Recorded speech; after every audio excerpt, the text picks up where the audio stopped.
Hi,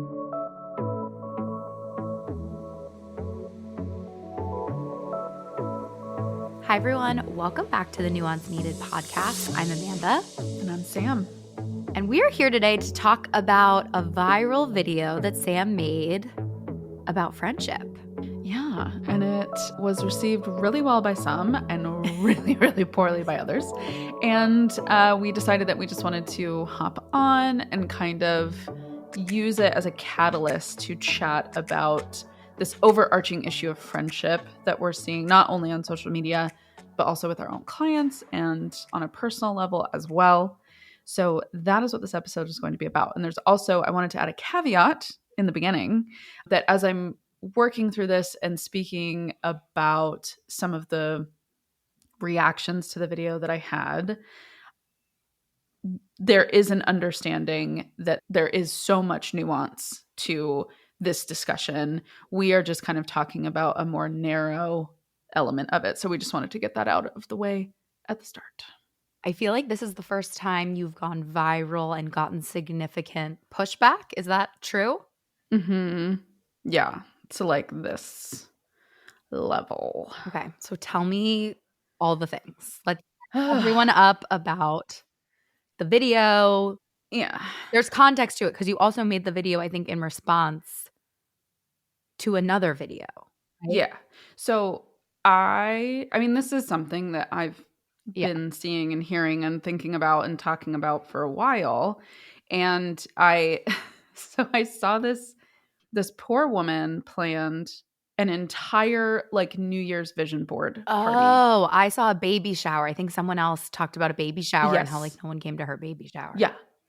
And so she was hosting this huge vision board party, and she got food and bought all these magazines and had like craft stuff and everything. And she invited 8 people, which I think for a get together is actually like a very reasonable number. Mm-hmm. Not huge, not super small. Like I feel like you would think I'm inviting 8 people that I know and trust and they will whatever. come. Like maybe one person has like an emergency, but exactly. Yeah. Every single person canceled on her. And I just saw this and I was so disgusted with people. And it was really bothering me. And I've had clients talk about nothing extreme to that point where no one came, but very similar, or being stood up like when they thought they were going to hang out with a friend, or like lots of confusion on planning and not getting back and not following through and yada, yada, yada. So I got on and decided to make a TikTok, and it was very off the cuff. I hadn't really, I mean, all of my stuff is non-scripted anyway. I don't ever read from like a, whatever. I sound robotic when I do that. Yeah, I know. Same. Like, be a good person. Yeah, no, it just doesn't hit the same. So I made this TikTok and I said, at the outset, I prefaced it and I said, this is going to be like hard to hear. Mm-hmm. And I really invite you to sit with that. And I said, I'm desperately calling on some of you to be better friends. Yeah. And I started discussing how people are not following through. Stop flaking, stop committing to things you're not interested in going to or don't think you're going to be able to make it to. Stop taking days and days and days to respond to things. And I talked about how people speak about loneliness, but then self-sabotage these opportunities to connect with other people and look for reasons to not go, not attend, not follow through, whatever. So I posted it, and I had just had like a handful of days before that, I had another post go viral with no issues. Yeah. And so I kind of felt normally with the pace of the algorithm, it like minimizes your other content when you have one that is exploding. Yeah. So I was kind of under the impression that this wasn't going to go anywhere. Yeah. And it was also fairly long. Like it was over a minute, I think. Yeah. And so I like didn't think anything of it, post it, whatever, walk away. I opened my phone like an hour later and it was already at like 10,000 views. And I was like, oh, wow, okay. And by that point, stuff was like still pretty positive. Yeah. Everybody was agreeing. They were like, oh my God, thank you for saying this, blah, blah, blah. Then about an hour later, I started to see some of the pushback. And it was getting comment after comment after comment. And the comments were just like exploding. Yeah.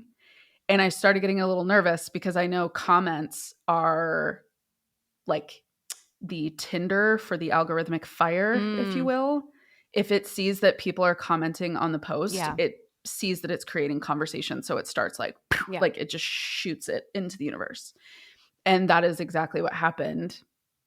And people started to say, I can't believe how dismissive and disrespectful you're being. You're being so cruel. This is anti-neurodivergent. This is anti-chronic illness. This is like you're being so ableist.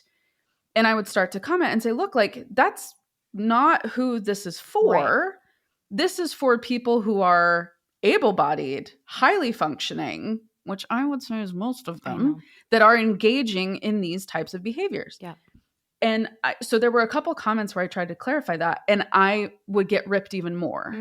And people were like, you needed to add caveats. I can't believe your arrogance in not adding a caveat. How could you expect me to know what you meant? And there were a ton of people that stitched it. And I would say like 80% of the stitches were like positive and agreement. Good. But then the other 20% were like, I don't know who the fuck this woman thinks she is. I think she's lying about being a therapist. I don't think she has real credentials. Like it was questioning everything. Yeah. And people are like, she is an ableist piece of shit. Like she's being so disrespectful. I can't believe she would say this to people. We're living in a capitalist hellscape. You can't expect things of me when I am just like burnt out from this capitalist hellscape. And I had to it was the most insane experience. And I know like millions of people have experienced this before. And there's people that go through it every day. And when it's you for the first time, it puts into perspective a lot. And you start to question a lot of things, and you start to question yourself, and you really start to say like, well, am I the problem? Yeah. Was I the one? Was I actually like really off? I just logged off. And I was like, I have absolutely no control over where this is going or this conversation. And I also have the perspective to understand that most people who are incredibly upset and triggered at that have probably engaged in these behaviors, felt bad, projected, and then they were able to dismiss themselves of needing to experience that discomfort. Because if they villainize me, I'm the problem. And so I just had to like let it sit. And the wildest part was people were making stitches on TikTok because they had seen it on either Threads or Instagram. No, I saw some videos, or I don't know if it was videos. I saw people talking about this specific video, and I was like, that's you. It was. And so when I realized it had made it to other platforms, and I saw that there was an account on Instagram that has well over 1 million followers that posted the video and then said, debate in the comments. Oof. Oh, no. I shouldn't have looked at the comments. I did. I'm such a masochist with that stuff too. I can't not. I'm just like, I really need to hurt my own feelings. I have to be in pain. Yeah. Like I have to know how bad it is. And Instagram is almost worse because the comments can be longer. So I don't know if you're listening, if you don't have TikTok, the comments are actually very short. Yes. You only have a very small, it's almost essentially like as long as like, I think it's like 3 sentences. That's it. Yeah, if that. Yeah. Like 150 characters, kind of similar to what Twitter used to be. On Instagram, though, people can write novels. War and Peace on why you think I am the worst person that's ever lived. And they did. And I think what was at first I made it kind of about me. And I was like, oh, they don't like, I'm not like that. That's not who I am, blah, blah, blah. And then I realized, well, I'm never going to change their mind on what they think about me. So fine, I have to figure out how to live with that. Mm-hmm. That there are people in this world that think that I am like an absolute monster. Mm-hmm. And then I moved into this space of really deep frustration and anger with how incapable some people have become with holding space for Yeah. complexity, and being able to look at a post and have the confidence to say, that doesn't apply to me, and then keep scrolling. I mean, I think it's so interesting that this happened because this is like why we started the podcast, Yes. right? Yes. We This want is to exactly why. teach nuance and complexity. And I think it's I think it's hard because the people we want to teach it to, right, don't want Don't it. want The people that need it the to. most don't want it. And my voice is a little weird today because I lost my voice, so bear with me. Yeah, I mean, I think this is so interesting because we could have like 4 different conversations about this. I mean, I think what's so hard because I've definitely had this happen a bunch to me. And couple of years ago, really since I got pregnant, I was like, I can't do this anymore.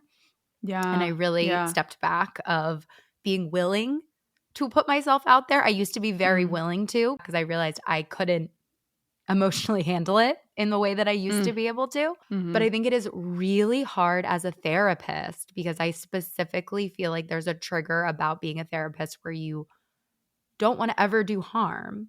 And it's Right. really hard when people call you harmful and call you Yeah. problematic. And that for me is like my biggest tender spot it's like a Yeah. button that is so easily pushed Mm. compared to when I've had things like what I talk about with alcohol go viral or something like that. Like that Mhm. is so easy for me to brush off because it is just people being like, yeah, I love to drink. Like, screw you. You can take the Right. alcohol out of my dead hand. I'm like, okay, cool, great. Thanks, bro. Like, compared to, yeah, being called names, being called Mhm. problematic, I've had someone report me to the board.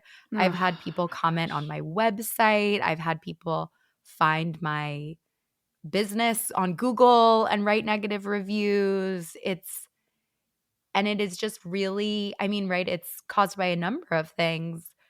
And obviously the current state of the world is really hurting people and causing Yeah. a lot of anger and fear, and people are looking to lash out and things like that. But it's also just so sad how polarized we are and how we've lost the capacity to see things from different perspectives Yeah. and like you said, like the fact that our brains have broken to the point that we think every single piece of content must be specifically engineered to us or to Mm. the exact people we're thinking about. Right. There are billions of people in the world. We have to be like, I will die on the hill that like we have to figure this out as a society or we're Yeah. like not going to make it. No. No. And I think I want to call attention to, I really hope you're not listening to this and thinking like Sam's whipping out a violin. Yeah. That's not what I'm going Yeah. for. And Amanda, you were the goat in helping me process this experience. And shout out to my friends Sarah and Lindsay, who all 3 of you were on beck and call. I've processed that. I think I'm now at the space like a week out where I am with you of like, this is so upsetting, not because it's about Yes. me, but because not only I think just the response to people hearing something they don't like. I think the larger issue was this insane refusal to acknowledge that there is a legitimate connection Mm, problem within society, yeah. and to maybe say, okay, I don't acknowledge or connect to everything that Right. this creator is saying, but I can see like, wow, I have a lot of barriers in my life that are stopping me from connection, and that makes me sad. I feel hurt, I feel alone, I feel isolated, and I feel like the system is working to prevent me from being able to connect, Mhm. Or even right? if you can't figure that out about yourself. I don't know how Yeah, you haven't had that experience before with other people. Like, I don't know how right. you in this day and age haven't struggled with people being flaky. Yeah. because like it impacts almost every single person I know. Every single person has had an issue with it. And, you and I too have been like sending articles and Mhm. other posts back and forth because I also think, and this is something that I am really proud about with the post, is a lot of the stitches were saying the Yes. same thing I Yes. was.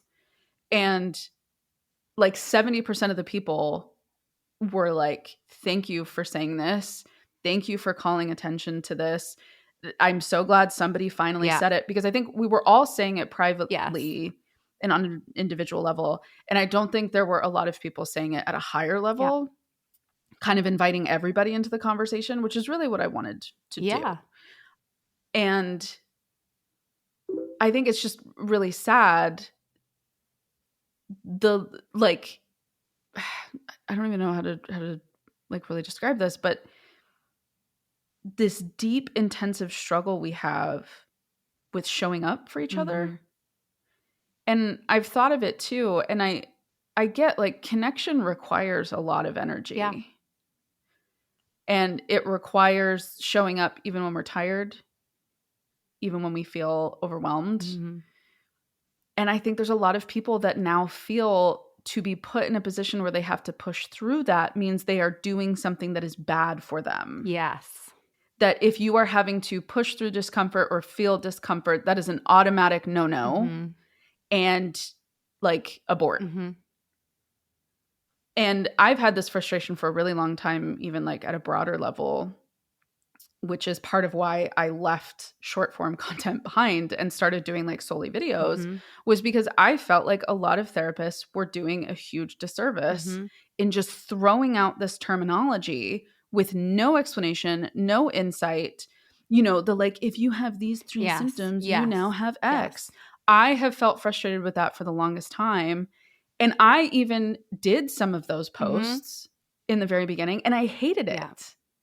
But then they got the most traction. Yeah. That's what was so hard. And so we've given people all of this information with no context, no insight, and now it's just run rampant. And I feel like now we as therapists have a responsibility for those of us who have decided to take space on the Mhm. internet and be Mhm. creators. We have a responsibility to tap back in and kind of correct that. Mhm.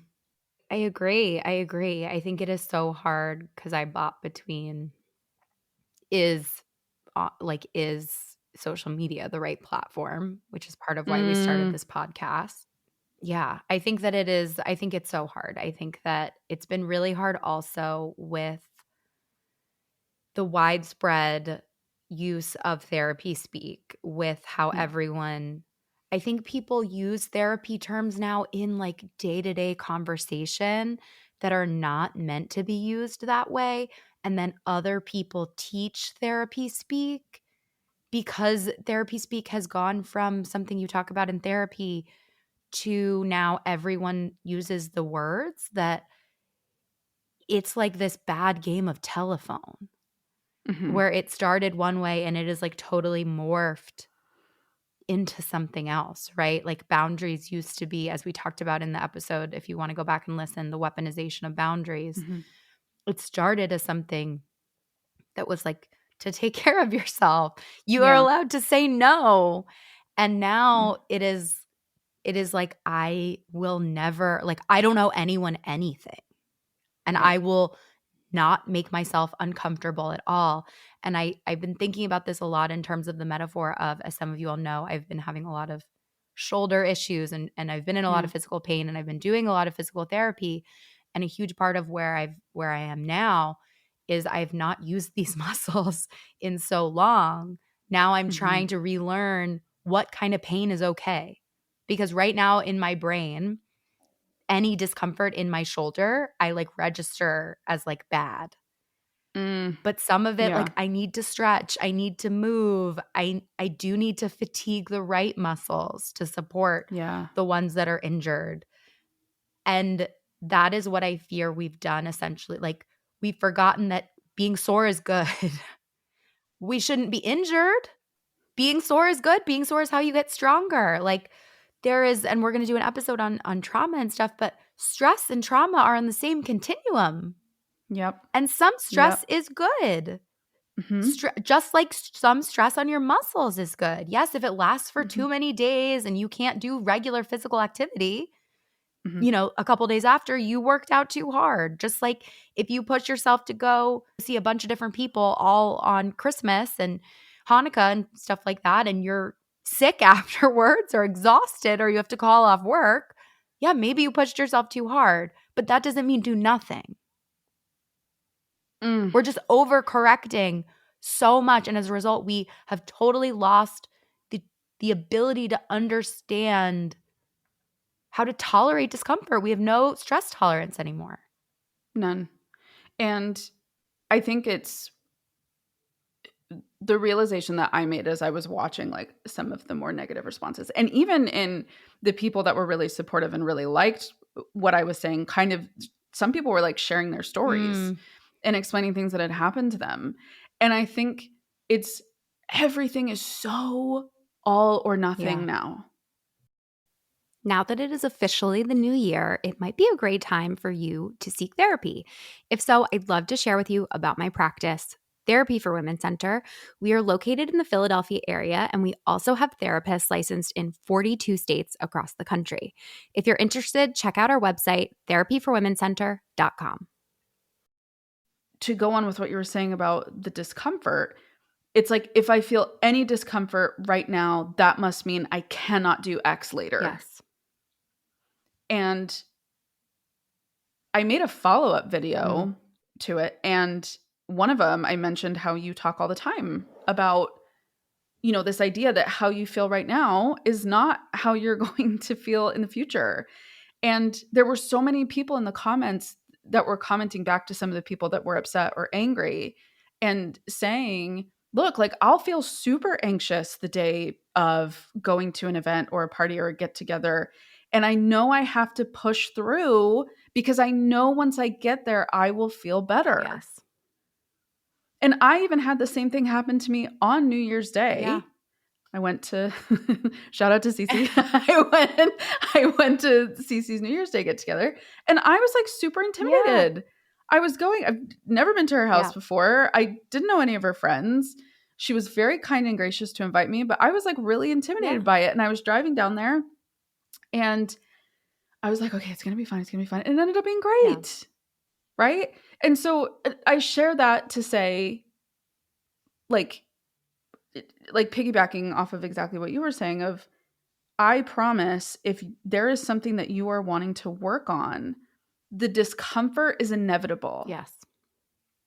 And for you to be feeling that means you are doing something new. You are doing something that is pushing you out of your comfort zone, which is what you said you wanted to do. And that is the indicator that you are doing what you want to do. Yeah. And I think if we're kind of going on this topic of friendship, because I think this can apply to anything, but I think it's very unique right now culturally that we are in a bit of a friendship and connection crisis, even tying it to, like the male loneliness epidemic, which we could do an entire episode on that. But this idea of connection, which is there is no way to be an engaged friend that doesn't involve sacrifice. Yeah. To be a good friend, to be in a healthy, stable friendship involves sacrifice, involves showing up for the other person when maybe you only have 30% to give. Yep. It involves accommodating. It involves problem solving. It involves consistency and commitment. And I think people have lost touch that is exactly the thing that builds the vulnerability and the intimacy that you are so desperately craving. Yeah. Because when you show up in that way, well, and even think of, if you're listening to this right now, and this is something that you struggle with, or there's people in your life struggling with, I want you to think of it this way too. Think of how it has felt when people in your life show up for you. Yep. Even when they have shit going on. Yep. And things are happening in their life. Think of how it felt when someone showed up for you. That is a gift that you are giving to somebody else. And yes, maybe there are people that don't appreciate that or take advantage of that or whatever. And that is where all of this nuance Mm-hmm. lies. However, most people are not out to do that to you. Yeah. Most people are just looking for clear communication, consistency, and mild effort Mm-hmm. at best. And so to sit in that space of how did it feel when someone has done that for me? That is what I want to do for someone else. That is how you like reach out and start to really build and maintain these connections. I also think we need to think about friendship or any relationship as a long-term investment. Yes. Like, yes, Yes. sometimes showing up when you don't want to is like sucks and you don't want to do it. But you also have to think about how this friendship is a long-term investment that will, Mm-hmm. to use, we talked about, right? You had said the day you plant the seed is not the day you eat the fruit, Right. right? Right. It is like, yeah, you, especially with a new friend, like, I don't, especially like, yeah, I would love to just have new friends delivered to me on a platter, like already Mm-hmm. knowing me knowing them at the right depth, that it's Yeah, easy. exactly. That would be great. Yeah. Yeah. But that's not how it works. And like Mm-mm. you may not have as much fun the first few times as you're getting to know Mm-hmm. someone, depending on who you Mm-hmm. are. But it is an investment of like, I'm going to enjoy my time more as I get to know them. And I will be able to get emotional support from them. And I will be able to, Mm-hmm. they will support me. I will support them.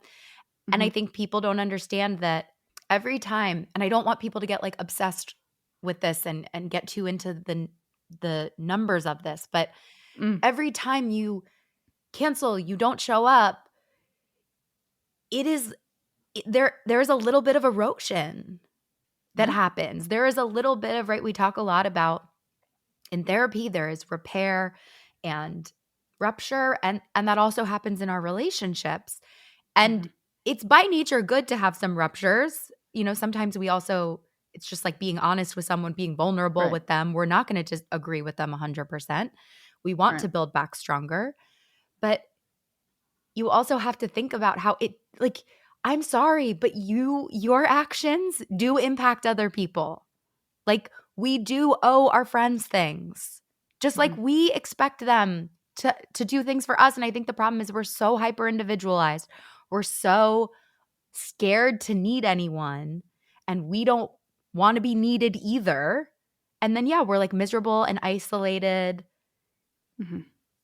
And yeah, if you feel like you're not, it's this self-fulfilling cycle where you don't want to need anyone and then no one wants to need, then you don't feel like anyone's there for you. So you're not there for them.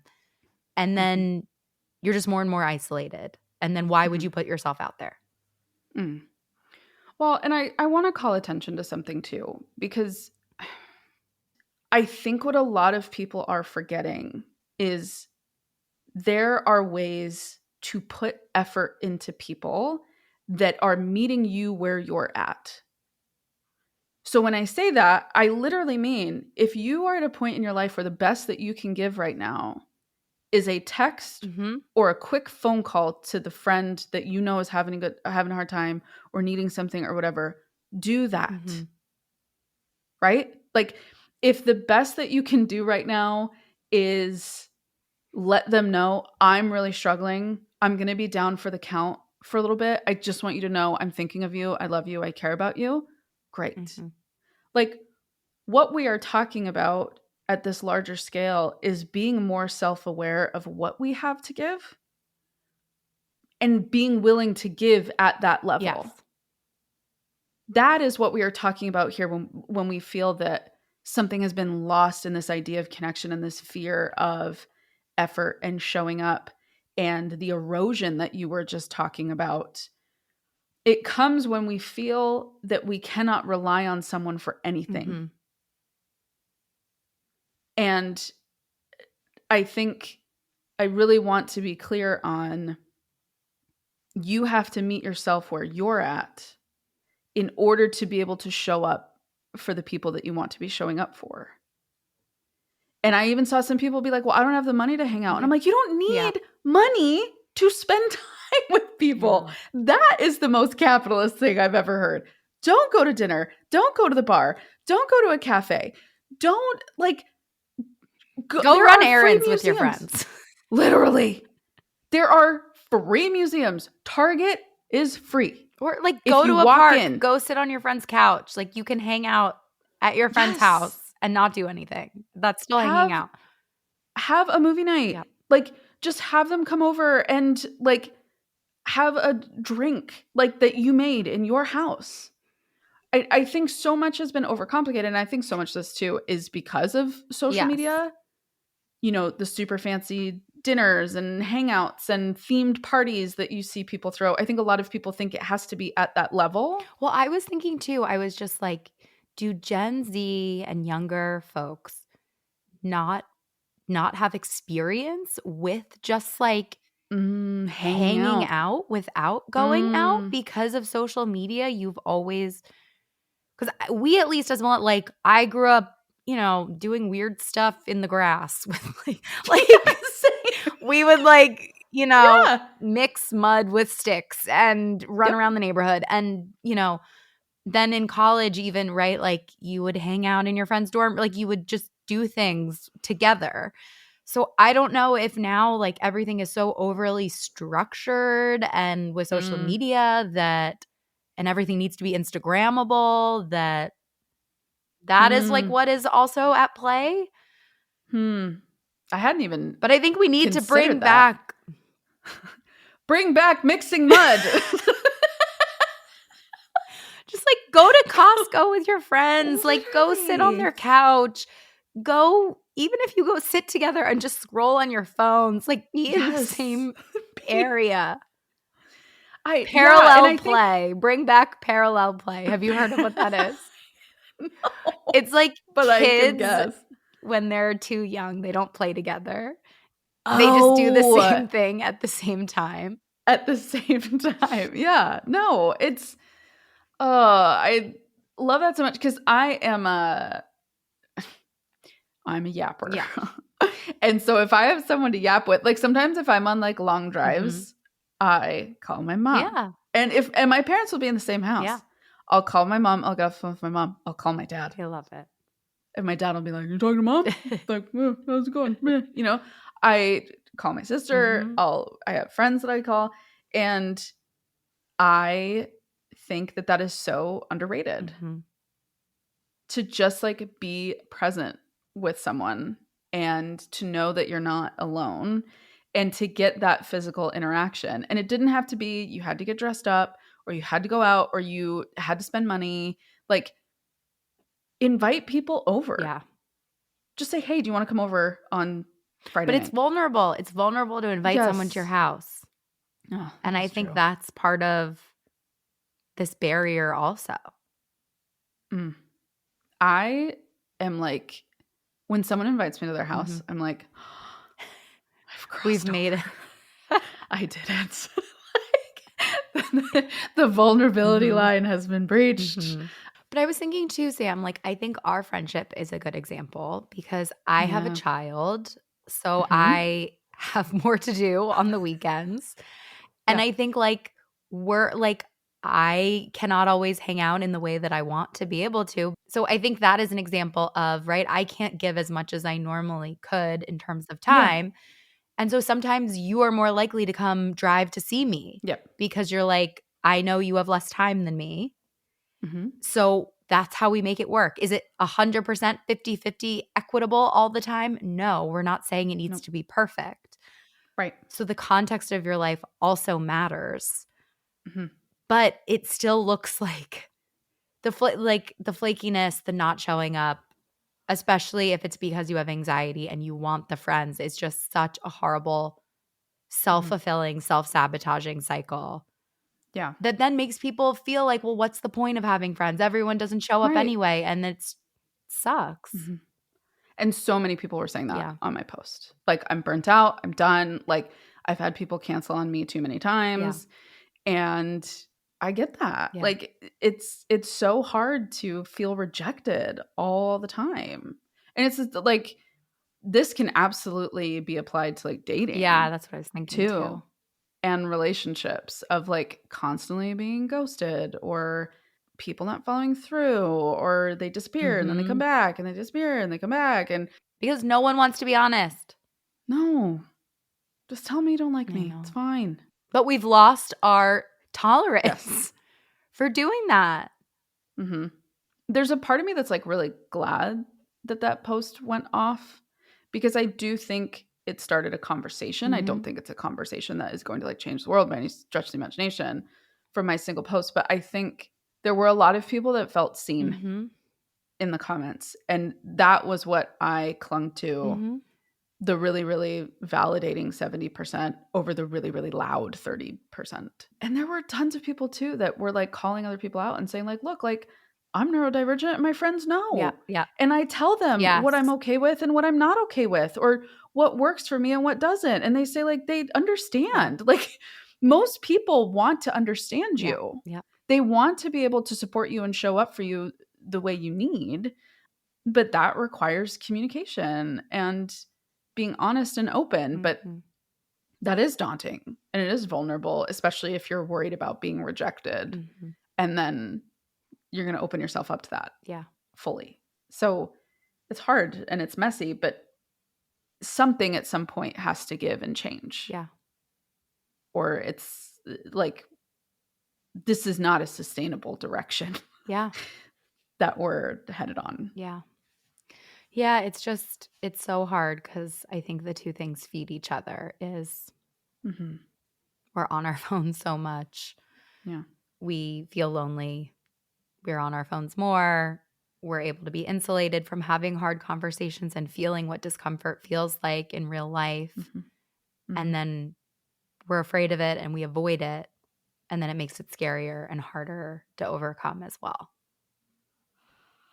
And then we all shift towards being, right? Like norms have also shifted. And I think that's what's really hard is like what was I listening to? I was listening to something that said, and I don't know if this is true, this is just conjecture, but someone said that wedding planners have talked about since COVID, there's been a huge number of, like when you plan a wedding, they say expect a certain amount of people to say yes, and then expect like one or two people to cancel the day of the wedding, which always sucks, but it is what it is.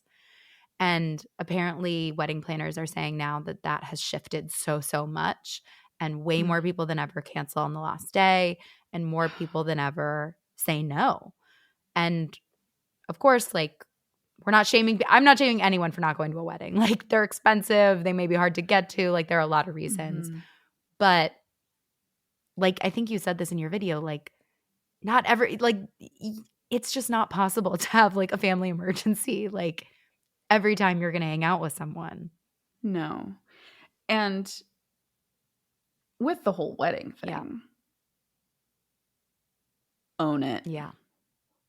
You could have had that conversation probably 2 to 3 months in advance. Yeah.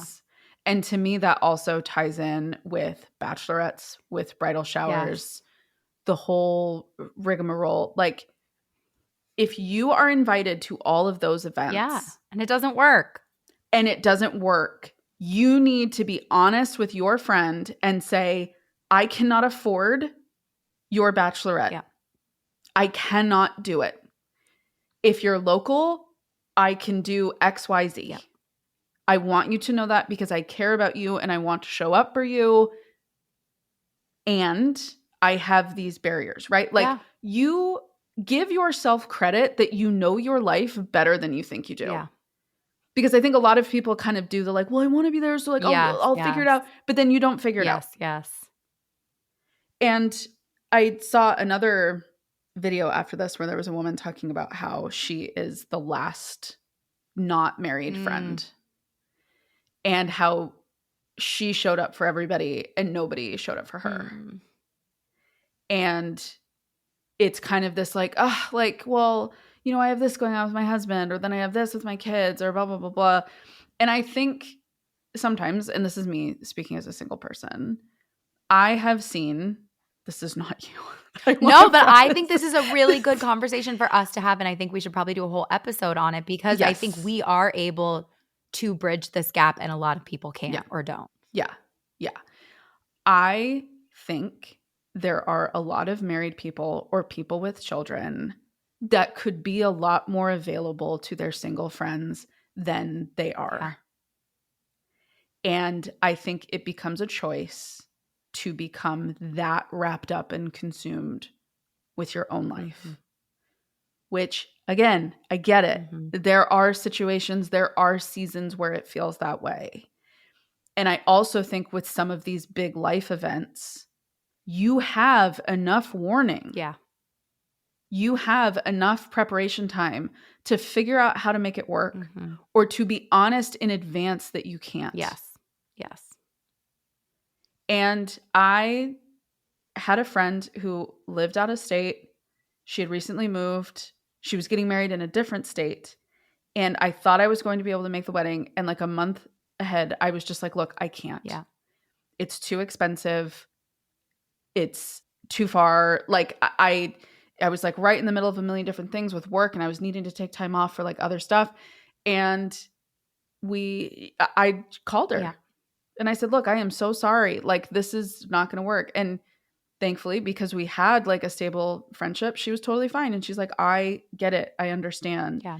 And we've shown up for each other in different ways since Yeah. then. So I think to be honest, people want honesty. Yeah. They don't want you to just say yes to make them feel comfortable. Yeah. Well, it's worse than yeah. It's so much worse because then it's like, why can't you just be honest with me? And, you know, as being kind of one of the last single people for a lot of my friends, it's something that is in the back of my mind. When these life events come up for me, I'm like, there's some that I'm like, I don't know. Yeah.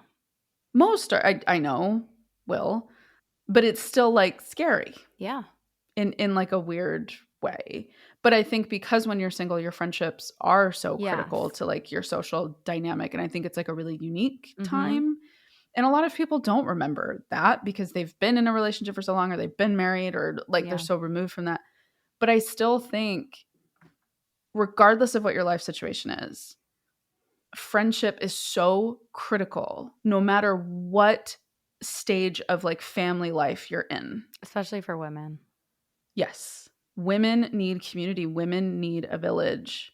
And they need to know that there's women that they can rely on and women in their corner who want to be supportive of them and caring of them and that they have that from you.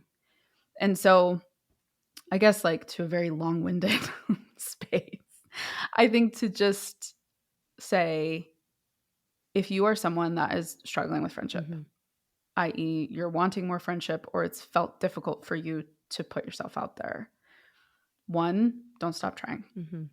You will find people to connect with. Two, be really honest with yourself about where you're at and what you have to give and what you're able to do, and figure out how to clearly communicate that to the people that you care about. And three, Rome wasn't built in a day. Friendships are not going to be built in a day, and that's okay. Small little efforts of reaching out, engaging, being available, doing what you can when you can, that is how you build lifetime friendships. So that's kind of my like in a nutshell. Okay, my in a nutshell, and I will share my tips for someone who is very busy, who has a young child. Yes. Well, one thing my husband does that I think is smart is he is very into finding friends who do the hobbies that he likes to do. He's like, it's a double. I get both. He's very into fishing, so he likes finding fishing friends. And he's very into, like, there are some people who he's friends with who he, you know, he's been friends with for a long time. But I think you are allowed to also be picky about, like, the new friends you bring into your life. I am extremely picky with friends, so I don't care what I do with them. Ideally, I would like to do very little with them. So I need the emotional depth to be on point. So I think figuring out like what's important for you.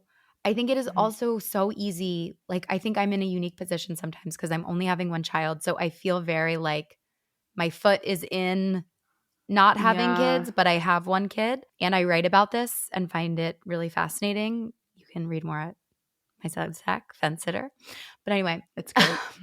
right? Like, So I can see, I have moments where I'm like, I could see how you just fall into like motherhood and you just get totally, that's your whole world and your whole life. And I get how it's tempting. But what I try to remind myself of also is like, again, friendship is this like long-term life investment. Not every friendship will be that.